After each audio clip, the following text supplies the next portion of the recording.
राधे राधे, राम राम सभी के लिए। देखिए, ये आपका बीएड सेकेंड ईयर का पेपर 202 है।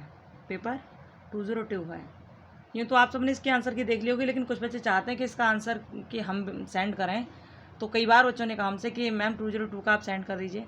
तो देखो 202 का ये जिन बच्चों ने पेपर भेजा है, हम उस पेपर को देखकर आंसर की आपको बता रहे हैं, तो आप प्लीज़ देखिएगा और अपने चेक कीजिएगा। इतना ज़रूर है कि आपको यहाँ 98% तक आंसर की सही मिलेगी। ठीक है, 98% तक आंसर की आपको सही मिलेगी। यदि फिर भी आपको कुछ किसी भी प्रश्न में डाउट हो तो आप कमेंट बॉक्स में कमेंट कीजिएगा। ठीक है, पेपर 202 हम लोग यहाँ देख रहे हैं, आप आराम से चेक कर सकते हो।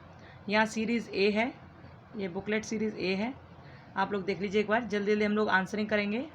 2022 का पेपर है ये। ठीक है, जैसे आप देख पा रहे हो 2022 का पेपर है, BD 202 2022।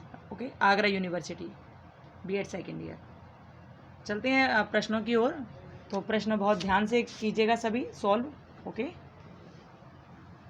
सबसे पहला प्रश्न है, इसमें क्या, आकलन, सूचना संग्रहण तथा उस पर विचार विमर्श की प्रक्रिया किसने कहा। ये किसने कही थी, तो ये किसने की, हुवा एंड फ्रीड ने। ठीक है, हुवा एंड फ्रीड। पहला आंसर क्या होगा, हुवा एंड फ्रीड। इसका आंसर आप सी लगाएंगे। ओके, आगे चलते हैं। निम्नलिखित में से कौन सा कथन सत्य है, तो जो इसका आंसर होगा, आप ये सब हमने पढ़ लिया, आप देखना इसका आंसर डी होगा। ठीक है, सभी सही है इसमें। आगे चलिए, निम्नलिखित में कौन सी विशेषता आकलन की नहीं है, तो आकलन की जो विशेषता होती है वो वैधता भी होती है, विश्वसनीयता होती है, वस्तुनिष्ठता भी होती है। ठीक है, लेकिन जो कठिनाई है ये नहीं है इसकी विशेषता। ओके, सी लगाइए। आकलन का पहलू जिसको बार बार प्रशासित करने पर समान परिणाम आता है। यदि आप बार बार प्रैक्टिकल कर रहे हो, बार बार आकलन कर रहे हो किसी का, और बार बार एक समान ही रिजल्ट आ रहा है, तो उससे कहते हैं कि रिलायबल है, यानी कि विश्वसनीय है ये। ठीक है, विश्वसनीय है, बी आंसर होगा इसका। पांचवा देखिए, निम्न में से कौन सी प्रक्रिया परीक्षण की विश्वसनीयता को प्रभावित करती है, तो ये जो आया था 2021 में भी आया था, ये परीक्षण की लंबाई जो है वो विश्वसनीयता को प्रभावित करती है। ठीक है, तो क्या है, परीक्षण की लंबाई। आप इसका आंसर क्या लगाएंगे, सी लगाएंगे इसका आंसर। ओके, छठवां देखिए, आकलन का क्षेत्र है। आकलन का क्षेत्र क्या है, तो जो आकलन किया जाता है ना, वो क्या आइडेंटिफाई करता है, शैक्षिक उपलब्धियों की पहचान भी करता है, व्यक्तिगत भिन्नताओं की पहचान भी करता है, यानी कि सी इसका आंसर होगा। ओके, सी लगाइए आंसर। वर्ष के अंत में आकलन जो होता है, वर्ष के अंत का आकलन क्या कहलाता है, तो आप सभी बहुत अच्छी तरह जानते होंगे कि ये सुमेटिव असेसमेंट कहलाता है, यानी कि आंसर योगात्मक आकलन, यानी कि बी। ओके, ये पिछली बार भी पूछा गया था 2021 में। आठवां देखिए, सतत एवं व्यापक मूल्यांकन कहलाता है। सतत एवं व्यापक मूल्यांकन कौन सा होता है, इसे कहते हैं औपचारिक आकलन। ठीक है, फॉर्मेटिव असेसमेंट। ओके, नौवां देखते हैं, निम्नलिखित में से आकलन का मुख्य उद्देश्य कौन सा है, तो इसमें बताना है आपको आकलन का मुख्य उद्देश्य कौन सा है। तो इसका जो मुख्य उद्देश्य है ना, देखिए, व्यवस्थित सूचना संग्रह से छात्रों को समझने की विशेषता और शिक्षण अधिगम प्रक्रिया की कमजोरियों को पहचानना, और क्या क्या इसमें विभिन्न संग्रह समूहों के से छात्रों के बारे में संबंध स्थापित करना, और अधिगम कठिनाइयों के बारे में आंकड़े निकालना। यानी कि आपसे पूछा रहा आकलन का मुख्य उद्देश्य क्या है, तो ये है शिक्षण अधिगम प्रक्रिया की कमजोरियों को पहचानना। ठीक है, जो फॉर्मेटिव असेसमेंट होता है ना, जो असेसमेंट होता है वो आपके कमजोरी को पहचानता है, मेनली फॉर्मेटिव असेसमेंट। ठीक है, आंसर इसका होगा बी। आंसर क्या लगाएंगे आप इसका, बी लगाएंगे। मापन की सबसे निम्न स्तर कौन सा, मापन का जो सबसे निम्न स्तर है वो होता है नामित स्तर है। ठीक है, नॉमिनल स्केल होता है। 11वां देखिए, किस प्रकार के मापन स्तर में सत्य बिंदु स्तर विद्यमान रहता है, यानी ट्रू जीरो पॉइंट किस में विद्यमान रहता है, तो इसका जो आंसर होना चाहिए वो होना चाहिए इसका अनुपात में, क्योंकि यही एक्चुअल बताता है, ट्रू पॉइंट्स बताता है। ठीक है, अनुपात स्तर। क्या आंसर लगाएंगे आप इसका, अनुपात स्तर। 12वां देखिए, मापन के अंतराल मापनी का उदाहरण है। दो अंतराल मापनी वर्ष भी और महीना भी है, तो इसका आंसर होगा सी। ओके, ज्ञानात्मक पक्ष का संबंध है। ज्ञानात्मक पक्ष का संबंध किससे है, तो ज्ञानात्मक पक्ष का संबंध जो है वो आपके ज्ञान से रिलेटेड है। ओके, किससे, ज्ञान से रिलेटेड है। 14वां देखिए, मापन है। मापन क्या है, मापन गुणात्मक है या मात्रात्मक है? तो मापन जो होता है वो गुणात्मक और मात्रात्मक दोनों होता है, ठीक है। आप इसका आंसर लगाएंगे सी। 15 देखिए, निम्नलिखित में से कौन सा परीक्षण बुद्धि के आकलन से संबंधित है? तो देखिए, ये जो प्रसंगात्मक बोध परीक्षण होता है, थैमेटिक एप्रिसिएशन टेस्ट, ये प्रोजेक्टिव टेस्ट होता है, और बाकर मेहंदी होता है जो क्रिएटिव टेस्ट होता है, ठीक है। तो इन दोनों में से कोई भी बुद्धि के आकलन से संबंधित नहीं है। ये तो थोड़ा थोड़ा तो दोनों में ही है सही, लेकिन पूरी तरह से ये दोनों सही नहीं है। इसका आंसर डी होगा, ठीक है। इसका आंसर क्या होना चाहिए? डी होना चाहिए इसका आंसर, क्योंकि ये प्रोजेक्टिव टेस्ट है और ये क्रिएटिव टेस्ट है। तो आंसर होना चाहिए इसका डी, दोनों में से कोई नहीं, है ना। ये तो पूछा है आगे, हाँ ठीक है। 16वां देखिए, 16वां निम्नलिखित में से कौन सा सही है? ये सही पूछ रहे हैं। तो मूल्यांकन, आकलन, मापन, हाँ ठीक है। मूल्यांकन सबसे ज़्यादा होता है, सबसे ज़्यादा माना भी जाता है। इसका मुख्य उद्देश्य माना जाता है कि पूरी तरह से ये सबको मूल्यांकित, असेसमेंट कर लेता है ना, व्यक्ति की बुद्धि का, हर तरह से। तो ये ज़्यादा सर्वोपरि माना जाता है। तो ये यही पहला वाला ही आंसर ही इसका सही होगा। ओके, ए लगा लीजिए इसका आंसर। 17वां देखते हैं, किसने कहा मनोवैज्ञानिक परीक्षण दो या अधिक व्यक्तियों के व्यवहार की तुलना करने की व्यवस्थित विधि है? तो व्यवस्थित विधि के बारे में ये किसने कहा था? ये क्रॉनबेक हैं, उन्होंने ये कहा था, ठीक है। क्रॉनबेक ने कहा था इसके बारे में। आंसर सी होगा इसका। 58वां देखिए, व्यवहारिक उद्देश्यों के लिए ज्ञानात्मक पक्ष का विकास किसने किया था? अच्छा, इसमें दो प्रश्न हैं। दो प्रश्न कैसे हैं? पहला प्रश्न व्यवहारिक उद्देश्य, दूसरा ज्ञानात्मक पक्ष। तो एक चीज़ ध्यान रखना, जो ब्लूम थे ना, उन्होंने 3 चीज़ दी थी, ज्ञानात्मक, भावात्मक और मनोक्रियात्मक। उन्होंने ज्ञानात्मक पक्ष का विकास किया था, मनोक्रियात्मक पक्ष का विकास किया था और भावात्मक पक्ष का विकास किया था। लेकिन फिर इसके बारे में जो व्यवहारिक उद्देश्य दिए थे, व्यवहारिक उद्देश्य वो किसी और ने दिए, ठीक है। व्यवहारिक उद्देश्य एक रोजर मिलर थे, उन्होंने दिए थे। लेकिन यहाँ प्रश्न क्या पूछा है? यहाँ पूछा व्यवहारिक उद्देश्यों के लिए। ये नहीं कहा कि ज्ञानात्मक पक्ष के लिए व्यवहारिक उद्देश्य किसने दिए, ये कहा व्यवहारिक उद्देश्यों के लिए ज्ञानात्मक पक्ष का विकास किसने किया था। तो ये इसका आंसर होगा ब्लूम, ठीक है। क्या आंसर होगा इसका? ब्लूम। यदि ये कहते हैं कि ज्ञानात्मक पक्ष पर व्यवहारिक उद्देश्य किसने दिए, तब इसका आंसर होता मिलर, ठीक है। तब इसका आंसर होता मिलर। लेकिन यहाँ कहा है कि व्यवहारिक उद्देश्यों के लिए ज्ञानात्मक पक्ष का विकास किसके द्वारा किया गया। यानी कि ये प्रश्न जो पूछ रहा है, ये मुख्य रूप से पूछ रहा है कि ज्ञानात्मक पक्ष का विकास किसने किया था, ठीक है। व्यवहारिक उद्देश्य तो केवल नाम रख दिया है केवल, लेकिन प्रश्न पूछने का मुख्य कारण यह है कि ज्ञानात्मक पक्ष का विकास किसके द्वारा किया गया था। ये प्रश्न इसका मुख्य यही है, ठीक है। तो क्या होगा? ब्लूम, इसका नाम ब्लूम होगा इसका। बी इसमें आंसर लगाइए। ध्यान रखना, चाहे ज्ञानात्मक आए, चाहे भावात्मक आए, चाहे मनोक्रियात्मक आए, ब्लूम ही नाम होगा उसमें, ठीक है। आगे चलते हैं। मूल्यांकन का क्षेत्र है, तो मूल्यांकन का क्षेत्र छोटा नहीं है, बहुत बड़ा होता है, अति व्यापक है। कैसा? व्यापक है। ओके, 19 का आंसर आप क्या लगाएंगे? 19 का आंसर आप लगाएंगे व्यापक है, कॉम्प्रिहेंसिव।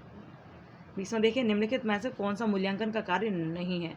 तो मूल्यांकन का कार्य क्या नहीं है? मूल्यांकन कार्य तो भाई मूल्यांकन करना होता है ना, अध्ययन करना, उपलब्ध कराना, लेकिन ये नहीं होता छात्रों की एकता का निर्माण करना, इससे कोई मतलब नहीं है इसका। ओके, अब आगे देखते हैं क्या है। बाल अंतर्बोध परीक्षण तकनीक है, तो बाल अंतर्बोध यानी कि children appreciation test is the technique. ये कैसी टेक्निक है?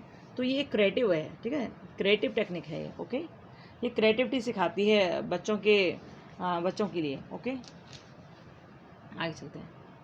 किस तकनीक का प्रयोग अचेतन पक्ष को मापने के लिए किया जाता है? तो अनकॉन्शियस जो माइंड है आपका, उस पक्ष को मापने के लिए किस तकनीक का प्रयोग किया जाता है? तो इसकी एक जो तकनीकी है वो है प्रक्षेपीय तकनीकी, ठीक है। ओके, प्रक्षेपीय तकनीकी लगाएंगे उसमें। आगे देखते हैं। मानव व्यवहार के मापन में किस उपकरण का प्रयोग किया जाता है? तो मानव का व्यवहार का हम लोग जब टेस्ट करते हैं तो क्या करते हैं? उसका टेस्ट ही तो होता है, ठीक है। क्या करते हैं? टेस्ट करते हैं उसका। ओके, 24 देखिए, सृजनात्मक बालक सामान्यतः होता है।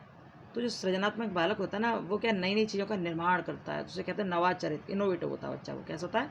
इनोवेटिव होता है, इनोवेटिव होता है। ओके, आगे देखिए, व्यवहारिक उद्देश्यों के लिए भावात्मक पक्ष। अभी हमने 3 पक्ष बताए थे, ज्ञानात्मक, भावात्मक और मनोक्रियात्मक। यहाँ वहाँ पर था व्यवहारिक उद्देश्यों के लिए ज्ञानात्मक पक्ष किसने दिया था, ऐसा ही था ना कुछ, तो वहाँ क्या था? ब्लूम। यहाँ पर भी व्यवहारिक उद्देश्यों के लिए पूछा रहा है, और भावात्मक पक्ष किसने दिया? तो ये भी ब्लूम ने ही दिया था। अब मनोक्रियात्मक भी पूछा जाएगा तो वो भी ब्लूम ने ही दिया था, ठीक है। आंसर होगा सी इसका। 26 देखिए, निम्नलिखित में से कौन सा प्रत्यास्मरण प्रकार के परीक्षण के पद का उदाहरण है? यानी कि which of the following is an example of recall type test item. Recall यानी कि आप जो आपकी जो विस्मृति में है, आप उसे पुनः याद कर रहे हो, तो क्या है ये? तो मल्टीपल चॉइस टाइप सही है, ये तो सही है। बहुवैकल्पिक प्रकार का रिक्त स्थान पूर्ति दोनों एक ही प्रकार के, यानी कि दोनों सही हैं। ठीक है, इसका आंसर होगा सी। ओके, ये आपकी मेमोरी को शार्प करते हैं और आपको रिकॉल करने में भी सहायता करते हैं। आंसर क्या होगा? इसका आंसर होगा सी। ओके, ए और बी दोनों सही हैं इसमें। 27 में देखिए, एक परीक्षण का ब्लूप्रिंट किस आधार पर आवश्यक है? ब्लूप्रिंट जो तैयार किया जाता है, एक तो प्रश्नों के प्रकार के लिए वो तैयार किया जाता है। ठीक है, एक तो किसके लिए? प्रश्नों के प्रकार के लिए तैयार किया जाता है, दूसरा शैक्षिक उद्देश्यों के लिए। ठीक है, तो दोनों सही है, ए और बी दोनों सही है। 28 देखिए, वस्तुनिष्ठता परीक्षण के उपकरण की, क्या बोल रहे हैं? वस्तुनिष्ठता परीक्षण के उपकरण की है, क्या है? मतलब objectivity is the instrument of test. Objectivity किसका इंस्ट्रूमेंट है? ये टेक्निक क्राइटेरिया किसका? टेक्निक होता है ये। ओके, टेक्निक, ये नहीं होना चाहिए इसमें, टेक्निक होता है। ओके, तो इसका 28 का आप लगाएंगे, क्या लगाएंगे? 28 का ए। ओके, चलिए आगे चलते हैं। वैकल्पिक प्रतिक्रिया प्रश्न के पद कौन से हैं? वैकल्पिक जो प्रतिक्रिया होती है इसमें दोनों ही सही हैं, सही गलत असत्य सत्य। इसका आंसर होगा सी। वस्तुनिष्ठ परीक्षण कैसे होती हैं? वस्तुनिष्ठ जो परीक्षाएं होती हैं ना, वैध भी होती हैं और विश्वसनीय होती हैं। इसका होगा सी। निष्पक्ष मूल्यांकन किस प्रकार के प्रश्नों से प्राप्त किया जाता है? तो निष्पक्ष मूल्यांकन जो होता है ना, हम कैसे प्रश्नों से प्राप्त करते हैं? जो वस्तुनिष्ठ प्रकार के प्रश्न होते हैं ना, वस्तुनिष्ठ प्रकार के प्रश्न होते हैं, हम उनसे प्राप्त करते हैं निष्पक्ष मूल्यांकन, क्योंकि इसमें जो आंसर होता है वो एक ही बार में दे दिया जाता है, इसमें कहानी नहीं गढ़ी जाती है। ठीक है, देखिए, भावात्मक पक्ष के उद्देश्यों को किस वर्ष वर्गीकृत किया गया था? 1964 में। 1964-65 ये टाइम था 64-65 का। ठीक है, इसमें किया गया था, तो 65 नहीं तो हम लोग 64 लगाएंगे। ओके, क्या लगाएंगे? इसका आंसर लगाएंगे बी, 32 का बी आंसर। बुद्धि सामवर्धिक आनुपातिक चिंतन है, किसने कहा था? बुद्धि को रेशनल थिंकिंग का नाम किसने दिया था? तो बर्ट ने दिया था। आंसर होगा डी। ओके, निम्नलिखित में से प्रशंसा संबंधित है। प्रशंसा किससे संबंधित है? आपके अफेक्टिव डोमेन से। आपके किससे संबंधित है प्रशंसा? ये जो प्रशंसा आपकी जो संबंधित है वो है आपके भाव से संबंधित है ना, अफेक्टिव डोमेन से, भावात्मक पक्ष से संबंधित। आगे चलें। प्रश्न का पद विश्लेषण किया जाता है। तो प्रश्न का पद विश्लेषण यानी कि item analysis of question is done for, किसके लिए किया जाता है ये? तो ये जो किया जाता है ना, ये अच्छे परीक्षणों के चयन हेतु। ठीक है, क्या है इसका आंसर? अच्छे परीक्षण के चयन हेतु। ठीक है, अच्छे परीक्षण पदों के चयन हेतु। Selecting good test item. Okay, नहीं, इसके लिए नहीं है। यदि ऐसी कोई चीज़ आए तो ये गलत मानी जाएगी। ठीक है, कमज़ोर पदों को हम लोग अस्वीकार नहीं कर सकते कभी भी। कमज़ोर पद यदि कहीं दिखाई देते हैं तो उनका हम लोग निराकरण करते हैं, उनको सही करने की कोशिश करते हैं टीचर लोग ना, लेकिन उसे अस्वीकार नहीं कर सकते हम लोग ना। तो इसका सही आंसर होगा ए। ओके, आगे देखिए, थर्स्टन ने कितने प्रकार की मानसिक योग्यताओं का प्रतिपादन किया था? तो इन्होंने 7 प्रकार की जो मानसिक योग्यताएं थीं उनके बारे में बताया था। TAT का पूरा नाम क्या है? टीचर एलिजिबिलिटी टेस्ट, यानी कि ए आंसर होगा इसका। ठीक है, TAT का पूरा नाम क्या होगा? टीचर एलिजिबिलिटी टेस्ट, यानी कि ए आंसर। यहाँ देखिए, पसंद गुणांक यानी कि चॉइस कोफिशिएंट। चॉइस कोफिशिएंट क्या होता है? चॉइस कोफिशिएंट के बारे में आपने पढ़ा होगा कि -1 से +1 तक होता है इसका प्रसार गुणांक, है ना। 39वां देखिए, मनोवैज्ञानिक उपकरण का उपयोग किया जाता है, किसके लिए किया जाता है? तो मानव व्यवहार का अध्ययन करने के लिए मनोविज्ञान का उपयोग किया था, मनोविज्ञान परीक्षण का। ठीक है, किसका आंसर क्या होगा? इसका ए आंसर होगा। ओके, चलिए 40वां देखिए, निम्नलिखित में कौन सा कथन सही नहीं है? मापन मात्रात्मक है, तो सही है। क्रमिक मापनी मापन स्तर का सबसे निचला स्तर नहीं, गलत है, नामित होगा इसका। ठीक है, क्या होगा? नामित मापनी होती है। ओके, तो इसका आंसर क्या होगा? बी आंसर सही है इसका। ओके,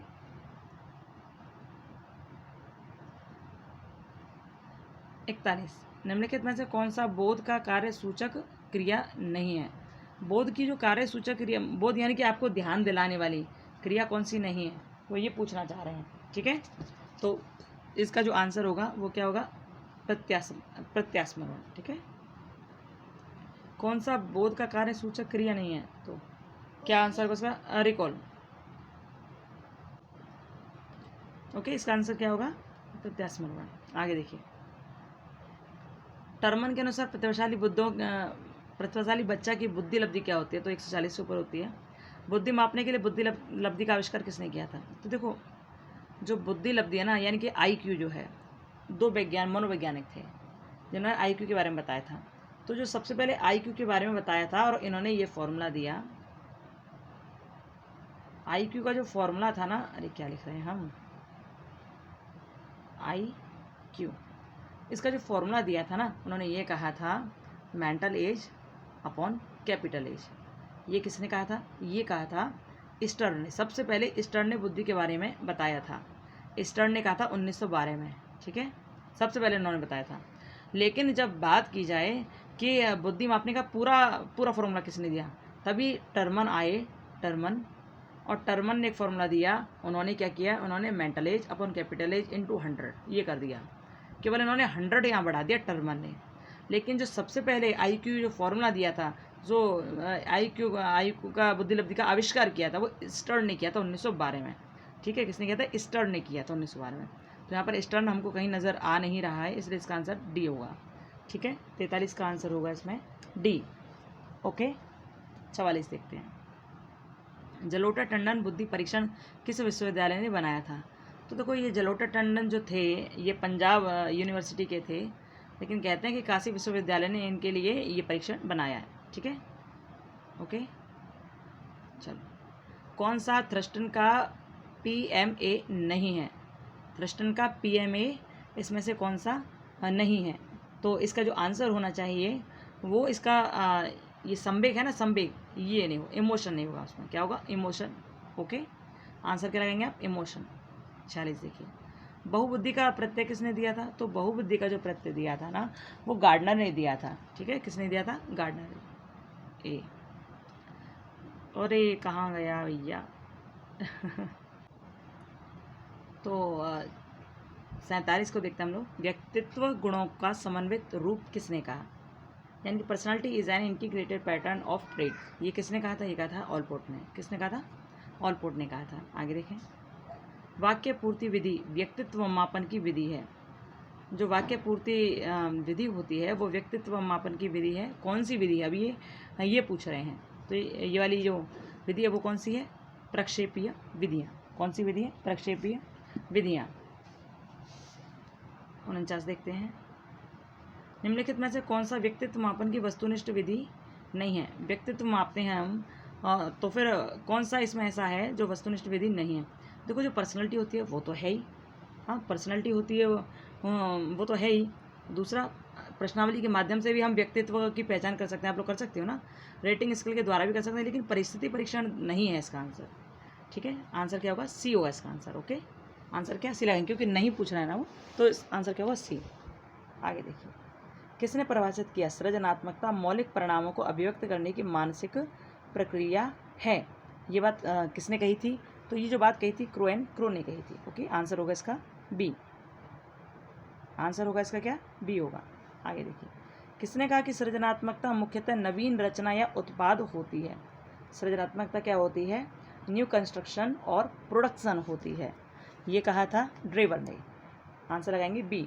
ओके, 52 में देखिए, सृजनात्मकता का निम्नलिखित में से कौन सा आवश्यक घटक है। तो कौन सा आवश्यक घटक है इसमें, कल्पना एवं विस्तार, मौलिकता, लचीलापन, ये सभी सही है इसमें। ठीक है, आंसर होगा इसका D। All right, all correct. 53 देखिए, सृजनात्मकता की समस्या को हल करने का रास्ता क्या है। सृजनात्मकता की समस्या को आप कैसे हल कर सकते हो, देखो सटीक तरीके से भी कर सकते हो, तीव्र से भी, लेकिन जो इसका जो ओरिजिनल वे है, ठीक है, उसके द्वारा आप करो वही ज़्यादा सही है। ओके, 53 का क्या होगा, A होगा। 53 का आंसर आप क्या लगाएंगे इसमें, A लगाएंगे। ओके, 54 देखिए, 54 देखिए, सृजनात्मकता शब्द लैटिन भाषा के किस शब्द से आया है, क्रियर से आया है। ओके, क्रिएटिविटी जो क्रियर से आई है। प्रत्येक बुद्धिमान बच्चे रचनात्मक नहीं होते, लेकिन रचनात्मक बच्चे सदैव रचनात्मक, देखो प्रत्येक बुद्धिमान बच्चे जो होते हैं वो रचनात्मक नहीं होते, लेकिन रचनात्मक बच्चे सदैव बुद्धिमान होते हैं क्या? नहीं, ऐसा तो नहीं कह सकते। बहुत से एकदम पागल से होते हैं, वो भी बहुत क्रिएटिव होते हैं, तो ऐसा तो नहीं कह सकते कि सदैव बुद्धिमान होते, तो ये तो नहीं होना चाहिए। लेकिन रचनात्मक बच्चे रचनात्मक तो होते ही होते हैं, क्योंकि रचना कर रहे हैं वो, हाँ, तो रचनात्मक तो होते ही होते हैं, तो इसका रचनात्मक आप लगा सकते हो। ठीक है, बुद्धिमान सदैव बुद्धिमान होता है ये नहीं कह सकते, ये कोई 100% श्योर थोड़ा ना है, क्योंकि ऐसे ऐसे पागल हैं, वो भी इतना बढ़िया बढ़िया काम करके चले जाते हैं, इतना क्रिएटिविटी है उनके अंदर, अच्छी अच्छी चीज़ें बना देते हैं, सब काम कर देते हैं, तो ज़रूरी नहीं है कि वो बुद्धिमान भी हों। ओके, तो क्रिएटिव बच्चे रचनात्मक तो होते ही हैं, लेकिन सदैव बुद्धिमान होंगे ये आवश्यक नहीं है। तो इसका आंसर क्या होना चाहिए? इसका आंसर होना चाहिए रचनात्मक। ओके, आंसर होगा इसका बी। क्या लिखा? प्रत्येक बुद्धिमान बच्चे रचनात्मक नहीं होते, लेकिन रचनात्मक बच्चे सदैव रचनात्मक, हाँ ठीक है। चलो 56 देखिए, सृजनात्मक क्या लिखा है? निम्नलिखित में से कौन सा मुख्य सृजनात्मकता पर गिलफोर्ड द्वारा तैयार किया गया था? मुख्य सृजनात्मकता पर गिलफोर्ड द्वारा तैयार किया गया था, ये क्या था? ये उत्पाद सुधार परीक्षण, चित्र पूर्णता परीक्षण, दोनों सही है। इसका आंसर होगा सी। 57 देखिए, उपलब्धि परीक्षण गुणवत्ता निम्न से किस पर निर्भर करती है? तो जो उपलब्धि परीक्षण जो होता है ना, वो किस पर निर्भर करता है? तो इसमें शिक्षण उद्देश्यों पर। ओके, टीचिंग ऑब्जेक्ट्स जो होते हैं ना, उन पर अचीवमेंट हमेशा डिपेंड करता है ऑब्जेक्ट्स पर। किस पर? अचीवमेंट डिपेंड करता है हमेशा और मेनली ऑब्जेक्ट्स पर, यानी कि शिक्षण उद्देश्यों पर। ओके, 58 देखिए, उपलब्धि परीक्षण निर्माण का चरण नहीं है, यानी कि ये कह रहे हैं उपलब्धि परीक्षण निर्माण का कौन सा चरण नहीं है? तो ये ध्यान रखना, जितने भी अचीवमेंट टेस्ट होते हैं उसमें मेनली क्वेश्चंस पर बल दिया जाता है, क्वेश्चंस पर। ठीक है, तो यहाँ भी क्वेश्चन का निर्माण हो रहा है, यहाँ भी हो रहा है, तो ये तो होंगे ही दोनों कुल मिलाकर, और ये तो फिर होगा ही नहीं जब दोनों, तो ये तो होगा ही नहीं, यानी कि इसका आंसर होगा ए। ओके, शैक्षिक उद्देश्यों को लिखना। आंसर इसका क्या लगाएंगे आप? इसका आंसर लगाएंगे आप ए। ओके, क्योंकि उपलब्धि परीक्षण में मेनली प्रश्न से निर्माण, प्रश्न की बातें की जाती हैं मेनली। ठीक है, चलो आगे बढ़ते हैं हम लोग। शिक्षार्थी की शैक्षिक उपलब्धि में सम्मिलित है, तो क्या सम्मिलित है? शिक्षार्थी की शैक्षिक उपलब्धि में ज्ञान एवं समझ भी सही है, और कौशल एवं सीखने दृष्टिकोण दोनों सही। इसका आंसर होगा सी। ओके, 60 देखिए, उपलब्धि परीक्षण का एक अच्छा उदाहरण है। उपलब्धि परीक्षण का एक अच्छा उदाहरण है, इसमें से क्या है? विदेशी भाषा में बातचीत, गणितीय समस्या का हल, सभी सही है। ठीक है, उपरोक्त सभी। 61 देखिए, निम्नलिखित में से कौन सी उपलब्धि परीक्षण की कमी नहीं है? उपलब्धि परीक्षण की कमी इनमें से कौन सी नहीं है?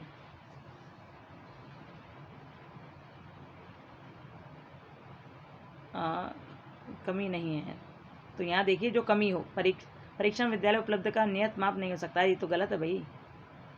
हाँ, ये तो हो सकता है, तो नहीं, ये सही है, कमी नहीं है। ठीक है, यानी अच्छा ही पूछ रहे हैं ये, तो पाठ्य वस्तु एवं शिक्षण विधियों की महत्वपूर्ण परीक्षा के लिए अच्छा, ये सही है। इसका आंसर होगा सी। आंसर होगा इसका।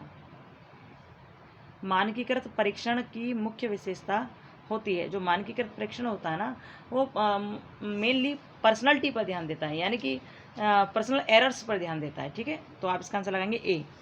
62 का आप आंसर लगाएंगे ए। ओके, इसमें ये चरों की त्रुटि, वेरिएबल एरर नहीं होना चाहिए इसमें, इसका आंसर होगा ए। ओके, आगे चलते हैं। विचारात्मक प्रश्न किस प्रकार के होते हैं? देखो, आप विचार करते हो तो एक नहीं 1000 प्रश्न आते हैं, और 1000 प्रश्नों के 1 लाख उत्तर आ जाते हैं, आते हैं ना, तो इसमें अनेक सही उत्तर वाले प्रश्न होते हैं, विचारात्मक प्रश्न, अनेक सही उत्तर वाले प्रश्न। आगे देखिए, उपलब्धि परीक्षण का उद्देश्य नहीं है। उपलब्धि परीक्षण का उद्देश्य नहीं, उपलब्धि परीक्षण जब करते हैं तो ये जानते हैं कि आपने बच्चों को क्या सिखाया, बच्चों ने क्या सीखा, तो ये एकदम सही है, बच्चों ने क्या सीखा। लेकिन बच्चों ने जो सीखा है, तो हम ये भी तो देखें ना कि उसमें किस आधार पर बच्चे कितना सीख रहे हैं, कितने तीखा व्यवहार कर रहे हैं, कैसे कमज़ोर हैं, औसत जैसे हैं। तो आई थिंक इसका आंसर सी होगा। ठीक है, इसका आंसर क्या होना चाहिए? सी, यानी कि इसमें दोनों ही सही हैं। ओके, क्योंकि बच्चों के व्यवहार को हम लोग जान रहे हैं यहाँ पर, बच्चों की उपलब्धि को हम लोग यहाँ पर जान रहे हैं। ओके, चलो आगे चलते हैं। एक अच्छे परीक्षण में कौन सी विशेषता होती है? तो अच्छा परीक्षण जो होता है वो कैसा होता है? विश्वसनीय होता है, वो वैध भी होता है वो। ठीक है, कैसा होता है? विश्वसनीय होता है वो, और वैध भी होता है, और उपयोगी भी होता है। तो आंसर होगा इसका डी। आंसर होगा इसका डी। आगे देखिए, एक अध्यापक द्वारा किस प्रकार विचारात्मक प्रश्न पूछता है। अध्यापक किस प्रकार के विचारात्मक प्रश्न पूछता है। तो जो विचारात्मक प्रश्न है ना, एकल सही उत्तर प्रश्न, तो ये तो सही है। और सटीक सही उत्तर प्रश्न नहीं, ऐसा तो नहीं है कि फिक्स करेक्ट पूछे, ऐसा तो नहीं है, लेकिन एकल सही उत्तर प्रश्न सही है। इसका आंसर होगा ए। ओके। उपलब्धि परीक्षण का उपयोग होता है। तो उपलब्धि परीक्षण का जो उपयोग किया जाता है वो किस क्षेत्र में किया जाता है। वो विषय वस्तु के सुधार में विभिन्न क्षेत्रों के चरण में। ठीक है, सभी उपरोक्त सभी। ओके, आगे बढ़ते हैं। मानकीकृत परीक्षण संबंधित है। मानकीकृत परीक्षण किससे संबंधित है। स्टैंडर्डाइज्ड टेस्ट जो होता है वो संबंधित होता है आपके ज्ञानात्मक विस्तार से, ज्ञान का व्यापक क्षेत्र से, और यानी कि सभी से। इसका आंसर होगा डी। आंसर होगा इसका क्या, डी। अब चलते हैं हम लोग 69वें क्वेश्चन की ओर। परीक्षण की विश्वसनीयता से तात्पर्य है कि परीक्षण वास्तविक है, मौलिक है और माप की स्थिरता है। लेकिन जो विश्वसनीयता मोस्टली होती है वो परीक्षण की वास्तविकता से रिलेटेड होती है। ठीक है, क्या होती है, किससे, वास्तविकता से। लेकिन ये जो दोनों हैं इनको भी हम नकार नहीं सकते, क्योंकि ये दोनों भी इसके लिए कहीं ना कहीं सही पॉइंट है। इसलिए आंसर होगा इसका डी। आंसर क्या होगा इसका, डी आंसर होगा। ओके, 70वां देखते हैं। असली परीक्षण का सफल अभ्यास है। तो असली परीक्षण का सफल अभ्यास क्या है, ये है सीखने की उपलब्धि। क्या है, सीखने की उपलब्धि। अध्यापक उपलब्धि से मतलब नहीं, सीखने की उपलब्धि से यहाँ पर मुख्य रूप से मतलब है। ओके, आगे देखिए 71 है। निम्नलिखित में से कौन सा कारक बालक के व्यक्तित्व विकास को प्रभावित करता है। कौन सा कारक ऐसा जो बच्चे के व्यक्तित्व के विकास को प्रभावित करता है। तो भैया आनुवंशिकी भी है, भौतिक भी है, सामाजिक भी है। आंसर होगा डी। ओके, चलो। निम्नलिखित में से कौन सा विश्वसनीयता गुणांक को प्रभावित करने वाला कारक है। विश्वसनीयता गुणांक को कौन प्रभावित कर सकता है। तो इसका आंसर ये तीनों ही सही हैं, उपरोक्त सभी। ठीक है, सीखने के आकलन के विचार का उपयोग करता है। तो सीखने का जो आकलन करता है ना, ये कौन सा इसमें कहलाएगा। सीखने का आकलन जो करता है, कहते हैं कि इसमें जो रचनात्मक आकलन है, फॉर्मेटिव असेसमेंट है, इट्स बेस्ट। ठीक है, ये सबसे अच्छा यही आकलन होता है जो सीखने के आकलन पर विचार करता है। ठीक है, रचनात्मक भी होना चाहिए इसका आंसर। चौथा देखिए, स्कूल में पाठ्य सहगामी क्रियाओं का उद्देश्य है। पाठ्य सहगामी क्रिया क्या करती हैं, बच्चे का सर्वांगीण विकास करती हैं ना। तो छात्र के व्यक्तिगत संयोजन की सेवा पाना, ये सही है। रिवीजन कार्य से परिचित कराना, ये भी सही है, दोनों सही है। सी आंसर होगा इसका। 75 देखिए, थर्मामीटर उदाहरण है। थर्मामीटर अंतराल मापने का उदाहरण है। ओके, मूल्यांकन एक निरंतर चलने वाली प्रक्रिया है। Evolution is a continuous process. बहुत बेहतरीन कथन किसने कहा था, एनसीईआरटी ने। किसने, एनसीईआरटी ने। ओके, संरचनात्मक मूल्यांकन है। तो जो संरचनात्मक क्या बोलते, स्ट्रक्चरल इवैल्यूएशन। तो जो स्ट्रक्चर इवैल्यूएशन होता है वो किस लिए होता है, छात्रों के शैक्षणिक लक्ष्यों की जांच के लिए। ठीक है, ओके, सी लाइए इसका आंसर। 78 देखिए, कौन सा कथन समूह में मेल नहीं खाता है। इस समूह में कौन मेल नहीं खाता है वो हमको यहाँ पर चेक करना है। ठीक है, देखिए, मापन एवं मूल्यांकन समानार्थी नहीं होते। समानार्थी तो होते हैं, बस ये कि ये व्यापक होता है और ये थोड़ा कम उसमें होता है। आगे देखते हैं हम लोग। मूल्यांकन एक सतत प्रक्रिया, ये तो सही है। अभिप्रेरणा अधिगम के लिए आवश्यक है, ये भी सही है। तो इसका जो ये है ना, ये वाला फर्स्ट वाला देखिए, मापन एवं मूल्यांकन समानार्थी नहीं होते, ये वाला इसका आंसर यहाँ पर राइट होगा, क्योंकि नहीं पूछ रहा है, ये आंसर सही होगा। ओके, चलो। मूल्यांकन के लिए अध्यापक को उपयोग करना चाहिए। मूल्यांकन यदि आप किसी का कर रहे हो, आप टीचर हो, आप यदि किसी का मूल्यांकन करना चाह रहे हो तो आप किसका उपयोग करोगे, आप उपयोग करोगे। देखिए, विभिन्न अधिगम क्षेत्रों में बाल विकास पर ध्यान देना, वस्तुनिष्ठ प्रकार के प्रश्न पूछना, निबंधात्मक प्रकार के प्रश्न। ये तो नहीं होना चाहिए, निबंधात्मक तो नहीं होगा, इसका भी आवश्यक नहीं है, लेकिन ये ज़्यादा सही लग रहा है। ठीक है, विभिन्न अधिगम क्षेत्रों में बाल विकास पर ध्यान देते हैं। ठीक है, ये सही है। और लेकिन आप किसी का एकदम स्पेशल रूप से टेस्ट लेते हो तो ये सबसे सटीक है, बी वाला आंसर इसका लिए सबसे सटीक है, बी वाला आंसर। लेकिन जो कि हम मूल्यांकन के लिए अध्यापक को उपयोग करना चाहिए, तो क्या करना चाहिए, विभिन्न अधिगम क्षेत्रों में बालक के विकास पर ध्यान देना चाहिए कि बालक कैसा विकास कर रहा है, जो हम पढ़ा रहे हैं वो समझ रहा है या नहीं समझ रहा। ठीक है, चलो आगे चलते हैं। CBCS का पूरा नाम क्या है, तो ये चॉइस बेस्ड होता है। ठीक है, कैसा होता है, ये होता है चॉइस बेस्ड मूल्य प्रणाली, ठीक है, choice based credit system. Okay, CBCS का पूरा नाम क्या है? Choice based credit system. Okay, आगे बढ़ें, चलिए।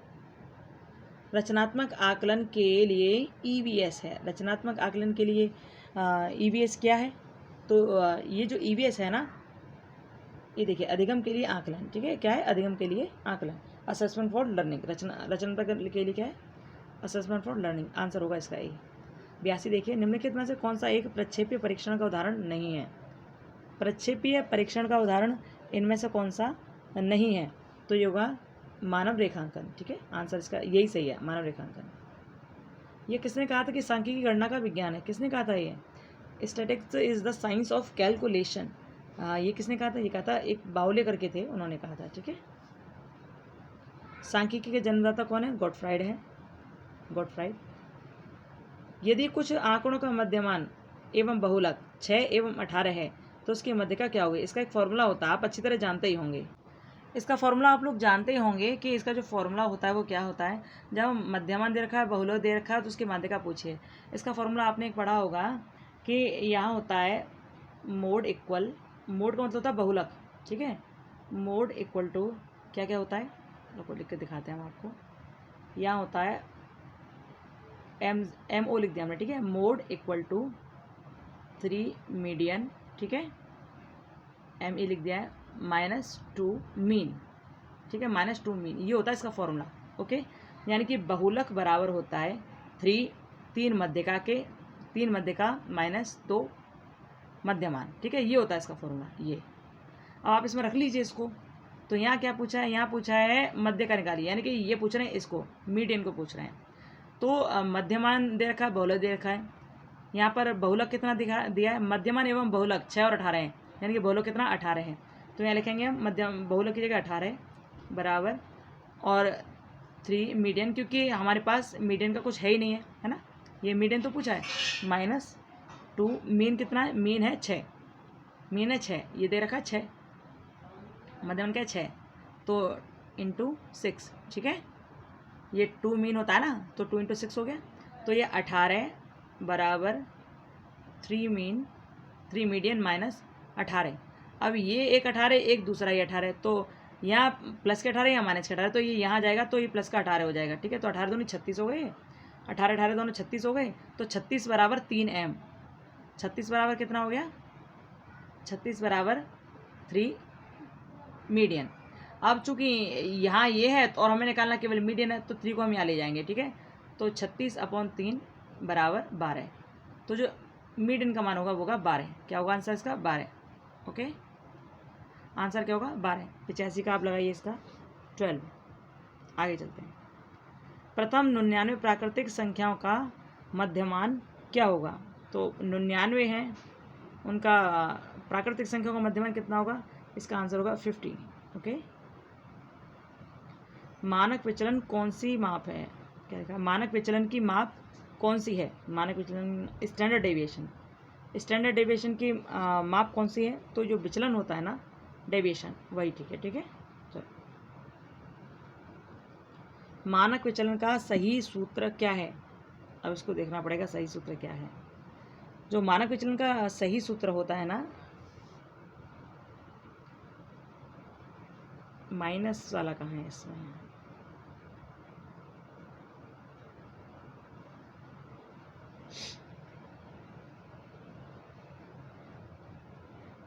हाँ, देखिए ज़रा इसमें यही होता है, E² नहीं, सिग्मा जो है स्टैंडर्ड डेविएशन वाला, स्टैंडर्ड डेविएशन वाला होता है। ये इसका फॉर्मूला सही होगा सी, ठीक है, मानक विचलन का ये फॉर्मूला इसका सही है। ओके, आगे बढ़ते हैं। किसने कहा? दो चरों के मध्य संबंध की मात्रा के संख्यात्मक सूचकांक को सह संबंध गुणांक कहते हैं। तो ये बात किसने कही थी? देखो, ये बात के बारे में ना, इसमें हमें इनमें से कोई सही नहीं लग रहा है, क्योंकि ये जिसने भी कहा था, ये correlation coefficient is a numerical index, ये जो बात कही थी ये कार्ल पियर्सन ने कही थी। किसने कही थी? कार्ल पियर्सन, ठीक है, KARL पियर्सन, RSON। ये हमने काफ़ी टाइम पहले पढ़ा था कि कार्ल पियर्सन ने ये बात कही थी कि correlation coefficient is a numerical index, ठीक है। तो इसमें तो कार्ल पियर्सन का नाम है ही नहीं, तो आंसर इसका होगा डी, ठीक है। Okay, D. 90 देखिए, यदि सहसंबंध गुणांक का मान +95 है तो यह क्या कहलाएगा। देखो +95 मतलब 0.95, ठीक है, प्लस वाला ये +0.95। यदि ऐसा आपको सहसंबंध गुणांक मिले तो मतलब इसका ये बहुत हाई कोरिलेशन है, बहुत ज़्यादा हाई कोरिलेशन।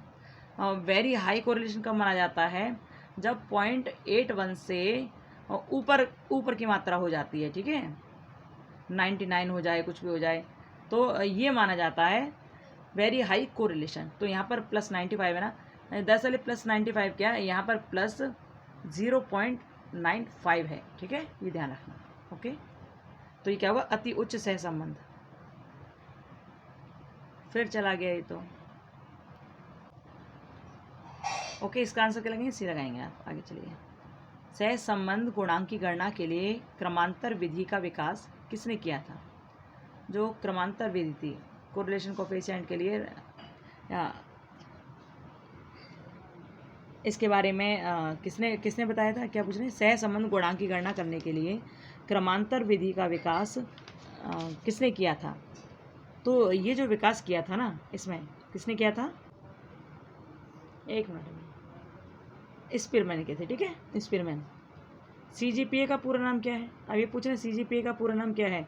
तो जो कम्युलेटिव ग्रेड पॉइंट एवरेज होता है ना, वो उसका सही आंसर होगा कम्युलेटिव ग्रेड पॉइंट एवरेज, ठीक है, आंसर होगा इसका बी। ओके, प्रोडक्ट मूवमेंट विधि नहीं है, कौन सी इनमें से प्रोडक्ट मूवमेंट विधि नहीं है, ये पूछ रहे हैं। तो कौन सी नहीं है, विकिरण आरेख, ठीक है, scatter diagram method. Bhatia battery बुद्धि परीक्षण में कितने उप परीक्षण होते हैं। तो जो भाटिया बुद्धि परीक्षण होता है ना, उसमें कुल मिलाकर 5 होते हैं, ठीक है, 5 उप परीक्षण होते हैं। 95 में चल रहे हैं। जेड स्कोर में समूह का मध्यमान सदैव कैसा होता है। तो जेड स्कोर के जो समूह का मध्यमान होता है वो सदैव 0 होता है, 0। स्टेनाइन स्कोर का प्रसार क्या है, स्टेनाइन भी बोलते हैं इसे। इसका जो प्रसार है क्या है, 1 से 9 तक, ठीक है, क्या है, 1 से 9 तक, आंसर होगा इसका बी। 96 का आंसर होगा बी। 97 जेड स्कोर का प्रसार क्या है। जेड स्कोर वाला पहले भी आया था ना, 2021 में भी आया था ना, तो वो वही है ये। क्या है इसका आंसर, इसका आंसर होगा -3 से +3। ओके, आगे देखिए। टी प्राप्तांकों के उपयोग का सुझाव किसने दिया था। टी प्राप्तांकों के उपयोग के बारे में किसने बताया था। तो कहते हैं कि मैककाल ने बताया था ये, ठीक है। वस्तुनिष्ठ परीक्षणों का मुख्य दोष क्या है। वस्तुनिष्ठ परीक्षणों का दोष क्या है। देखो ये जो है ना, ये भाव प्रकाशन में असमर्थ होते हैं। वस्तुनिष्ठ प्रश्न होंगे, ऑब्जेक्टिव प्रश्न होंगे, तो टीचर ने आपसे पूछा, आपने तुरंत उसका आंसर दे दिया। अब आप उसमें निबंध तो पढ़ के सुनाओगे नहीं, व्याख्या तो उसकी करोगे नहीं, है ना। तो इस आंसर क्या होगा इसका, भाव प्रकाशन में असमर्थता। आगे देखिए। बहुसांस्कृतिक अध्ययन का उदाहरण क्या है।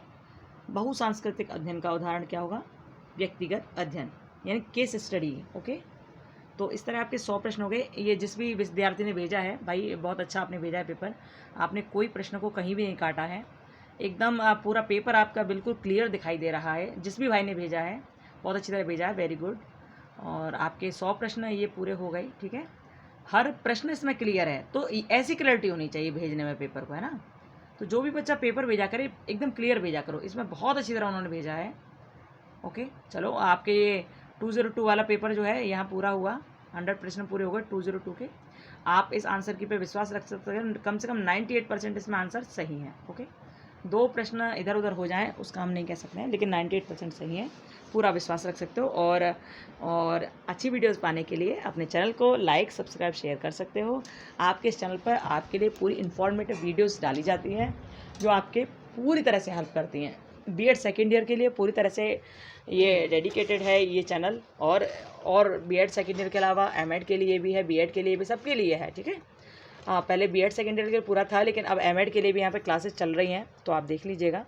हम लोग पेपर 4 पूरा कर चुके हैं, अब आज पेपर 2 हम लोग देखेंगे, क्योंकि पेपर 2 में पहले कुछ देख चुके हैं, इसलिए उसके बाद का हम स्टार्ट करेंगे आज से, ठीक है। चलो आपका ये जो पेपर है कंप्लीट हुआ, और भी आपको कुछ कहना हो सुनना तो कमेंट बॉक्स में कमेंट करना। अच्छा, और भी पेपर सेंड किए हैं 201 203, ये वाले पेपर जो आपने सेंड किए उसको भी हम हो सकता है एक आध पेपर शाम को डालूँ या फिर कल उन दोनों को हम डालेंगे, ठीक है। अभी थोड़ा टाइम नहीं है, इसलिए हम उसके लिए अभी नहीं डाल पाएंगे। तो ये पेपर 202 हो गया है, लेकिन 201 और 203 इन पेपर को हम आपको कल आंसर की बताएंगे, ठीक है, क्योंकि इसमें टाइम लगता है थोड़ा, इसलिए हम उसके आंसर की आपको कल बताएंगे। ओके, फिर मिलेंगे। अपना ध्यान रखिए, मस्त रहिए और खुश रहिए, और हाँ please like subscribe and share करते रहिए। ओके, फिर मिलेंगे। Bye, Radhe Radhe, Ram Ram, bye bye.